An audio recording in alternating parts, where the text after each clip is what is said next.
Welcome to another episode. Why, Abby? Why? I could tell it wasn't very strong delivery. Welcome to another episode of Marketing Madrassah with your host, Saif and Omar. So today we're going to discuss how can mainstream brands connect with influencers. That's not the video.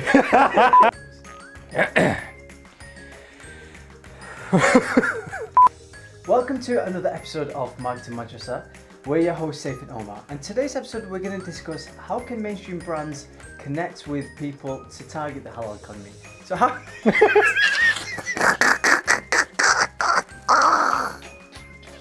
Welcome to another episode of Marketing Madrassah. We're your hosts, Saif and Omar. On today's episode we're going to discuss how can brands tap into the halal economy. So how can this be done, Omar? Welcome to another episode of Marketing Madrassah with your hosts, Saif and Omar. Today's episode we're going to discuss how can mainstream brands tap into the halal economy. But what is the halal economy and how can this be done? The halal economy is the Muslim consumer spending power. In 2018, the halal economy is now worth over $4 trillion, or coming up to almost $4 trillion. There are 1.6 billion Muslims in the world, so this forms a very powerful niche, but at the same time appealing proposition for mainstream brands to tap into. And for a large part, it has been relatively untapped. So there are a few considerations that mainstream brands should consider.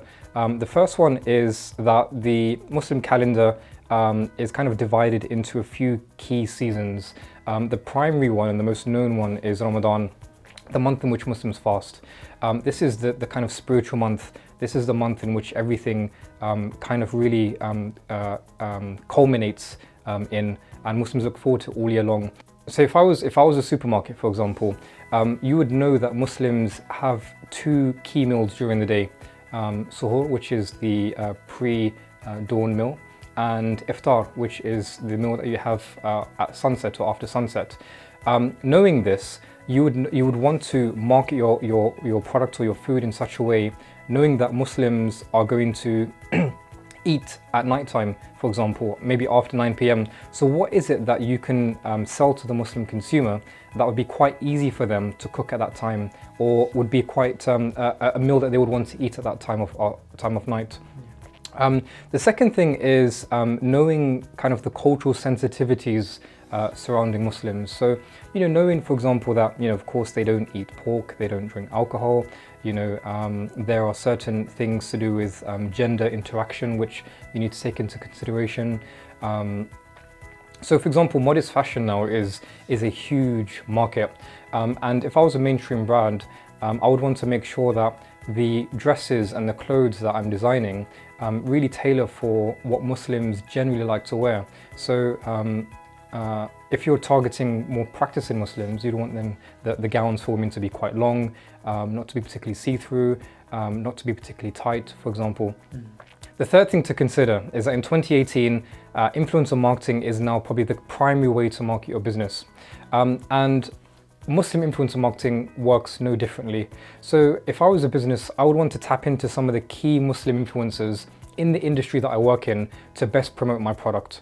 So there are Muslim influencers in fashion, sports, music, comedy, the whole range.